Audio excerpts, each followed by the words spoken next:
పక్షులు ఎగురుచు తమ పిల్లలను కాపాడునట్లు సైన్యములకు అధిపతి యెహోవా యెరూషలేమును కాపాడును.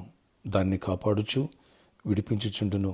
దానికి హాని చేయక తప్పించుచుండును. యెషయా 31:5. Praise Jesus. ఈరోజు జూలై 25 థర్స్డే. Good morning. పరలోకనేసిన సంఘ బిడ్డలకు, ఆత్మీయులకు, దైవజనులకు, ఇతర రాష్ట్రాల్లో, ఇతర దేశాల్లో మన ప్రియులందరికీ కృపయు క్షేమము సమృద్ధిగా విస్తరించునుగాక. ఫ్రెండ్స్, ఇక్కడ ప్రభు అంటున్నారు, ఏ రీతిగా తమ గూళ్ళలో ఉన్నటువంటి పిల్లలను కాపాడటానికి, ఎగురుతున్న చిన్న పక్షులను కాపాడటానికి డేగ పైకి ఎగిరి ఎలా కాపాడుతుందో అలాగున సైన్యములకు యెహోవా యెరూషలేమును అనగా సంఘమును అనగా నన్ను కాపాడటానికి, విడిపించడానికి, ఏ హాని ఏ శత్రువు చేయకోకుండా తప్పిస్తూ ఉంటానని ఈరోజు వాగ్దానం చేస్తున్నారు. ఫ్రెండ్స్, దేవుడిచ్చే వాగ్దానాన్ని జ్ఞాపకం చేసుకుందాం. దేవుడు నిన్ను కాపాడుచు విడిపిస్తానని చెప్తున్నాడు. నీకు హాని ఎవరిని చేయనీకోకుండా శత్రువు బారి నుంచి, వ్యాధి బారి నుంచి, దరిద్రం బారి నుంచి, సమస్యల బారి నుంచి, నిన్ను నష్టపరిచే వారి బారి నుంచి దేవుడు విడిపిస్తానని చెప్తున్నాడు. Praise Jesus. నీకు విరోధంగా రూపబడిన ఏ ఆయుధమును వరదలదు. దేవుని కాపుదల ఏవు చుట్టూ, అతను కలిగిన సమస్య చుట్టూ ఏ రీతిగా ఉన్నదో నా చుట్టూ దేవుడు ఇలాంటి కాపుదల దేవుడు దయచేయునుగాక. ఆమేన్, ఆమేన్, ఆమేన్. ప్రార్థన. ఆశ్చర్యకర నీ కృప గురించి అనుస్తున్నాం. వచ్చే ఆదివారం కూడా నీ కృప గురించి మాకు బోధించండి, లోతైన మెట్టు నడిపించండి. పక్షులు ఎగురుచు తమ పిల్లల్ని ఎలా కాపాడుతాయో అయ్యా, సైన్యములకు యెహోవా యెరూషలేమును కాపాడును, దాన్ని కాపాడుచు విడిపిస్తానని చెప్తున్నావు. నాయనా, ఏ హాని చేయక తప్పిస్తానని చెబుతున్నావు. నీ కృపా కాపుదల మాకు కావాలి. ఇప్పుడు ఇజ్రాయేల్ కాయవాడు కొన్ని నిద్రపడున్నావు. మీ కృప చొప్పున, మీ కాపుదల చొప్పున మమ్మల్ని కాయండి. దుష్టుని బారిన పడిపోకోకుండా కాయండి, తొట్టిల్లుకోకుండా కాయండి. ఎవరిని బలహీనపడనివ్వద్దు, ఎవరిని అవిశ్వాసపడనివ్వద్దు, ఎవరిని భయపడనివ్వద్దు.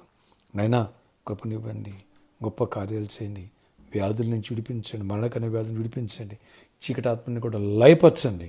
అద్భుత రీతిలో ప్రతి ఒక్కరి పట్ల నీ కృపాక్షేమలు తోడయించి నడిపించుకోండి. ఎవరికి జాబు లేదో, ఎవరు రైస్ కోరుకుంటున్నారో, ఎవరు బిజినెస్లో దీవెని కోరుకుంటున్నారో జాబ్స్ ఇవ్వండి, హైక్స్ ఇవ్వండి, బిజినెస్లో దీవెని ఇవ్వండి. నీ కృపదార కార్యాలు చేయండి. ఆయన బిజినెస్ వెతుక్కుంటూ రావాలా. మనీ విషయాలు కూడా మనీ మిరాకిల్స్ చేయండి. ఫైనాన్షియల్ స్ట్రగుల్స్, ప్రాబ్లమ్స్ అన్నీ కూడా సాల్వ్ చేయండి. సంఘమునకు ఇటు ఆయన పరిచయం ప్రతి బిడ్డకి, అలాగే సంఘానికి కూడా ప్రతి ఒక్కరికి కూడా దర్శించి కృప చూపించండి. గొప్ప కార్యాలు చేయండి. ప్రామిస్లను కట్టడానికి కూడా మనీ కావాలి, ప్రొవిజన్ కూడా సిద్ధపరచండి. అన్ని విషయాలు దీవెన దయచేసి గొప్ప కార్యాలు చేయండి. ఏ వ్యతిరేక శక్తులు వాటి ప్రభువులు ఎవరైనా పనిచేయనివ్వదు. ఆయన జాబ్స్ వచ్చునుగాక, అయా దీవెనలు కలుగునుగాక. అద్భుత రీతిలో మీరు మిరాకిల్స్ చేయండి. మిరాకిల్స్ చేయండి. ఆయన పడిపోయిన వారిని తిరిగి లేవనెత్తండి. రక్షణ పొందాలి. ప్రభావ మీ చిత్తమైతే ఫస్ట్ వీక్లో ఆయన, ఆగస్ట్ ఫస్ట్ వీక్లో నాయన మరి బాప్టిస్టాలు దానికి సిద్ధపడే భాగ్యం ఇప్పటి నుంచి దయచేయండి. వచ్చేవారం నాయన ఆదివారం హీలింగ్ ప్రేయర్స్ అంటే ప్రాపర్టీస్ అండి. కృప చూపించిన కృప గురించి బోధించండి. గొప్ప దీవెన ఇవ్వండి. సమాధానం విడిపోయిన కుటుంబాలు కట్టండి. దూర ప్రాంతాలను బిడ్డలు కూడా, విదేశాలు మా పిల్లలు కూడా జ్ఞాపకం చేసుకోండి. జకరియా బ్రదర్కి నేను ప్రాజెక్టు విషయాల్లో మిరాకిల్ చేయండి. మంచి ప్రాజెక్ట్ ఇవ్వండి. అద్భుత రీతిలో కృప తీరువండి. ఆయన జాన్సన్ బ్రదర్ కూడా జ్ఞాపకం చేసి కృప చూపించండి. ఇంకెవరు అవసరాలు తీర్చండి. బాధ్యత గారిని స్వస్థపరచండి. ఇంకా ఆయా అవసరాలు నాయన ఉన్నవాడు అక్కర్లు తీర్చి కృపనిచ్చి రెక్కలేని కాయండి. ప్రతి వ్యాధిని గర్దిస్తుంది, ప్రతి బలహీన తీసేయండి, ప్రతి అక్కర్లు తీర్చండి. ఈరోజు బర్త్డే, వెడ్డింగ్ అని దీవించి దీర్ఘాయుష్ కృప సమాధానం ఇచ్చి నడిపించుకొని గొప్ప జయాన్ని ఇవ్వండి. ప్రతి ఒక్కరు అవసరాలు తీర్చండి. డబ్ల్యూస్లో ఫ్లాట్స్ రిజిస్ట్రేషన్ విషయాల్లో కూడా కృప తీరువండి. కార్యాలు చేయండి. ప్రతి ఆటంకాన్ని కొట్టివేయండి. ప్రతి విధేతను కొట్టివేయండి. నీకు విరోధంగా, సంఘం విరోధంగా ఏ ఆయుధం వదిలినివ్వద్దు. కృప చూపించండి. ఇక్కడ సర్కస్ గ్రౌండ్ ఓనర్స్తో మాట్లాడి మాకు అనిపించండి. లేదా దగ్గరలో మంచి స్థలాన్ని సిద్ధపరిచి ఇక్కడ కూడా ఒక సెంటర్ పెట్టడానికి సహాయం చేసి మహిమించండి. అపవాదికి లయపరచండి. ఈ రోజంతలో కొన్ని దీవెన తెచ్చి ప్రయాణాల్లో, పనుల్లో అన్నింటిలో కృప చూపించి గొప్ప కార్యాలు చేయండి. అధిక వృష్టి వద్దు నాయన, అనావృష్టి వద్దు నాయన. కృప చూపించి అధిక వర్షాలు వద్దు. ఆంధ్రప్రదేశ్లో ఎంతో ఇబ్బంది పడుతున్నాను, ఎన్నో చోట్ల ఇబ్బంది పడుతున్నాను. కృప చూపించి తప్పించి కృప ఇవ్వమని యేసు నామములో ప్రార్థిస్తున్నాను. Amen, amen. May God bless you.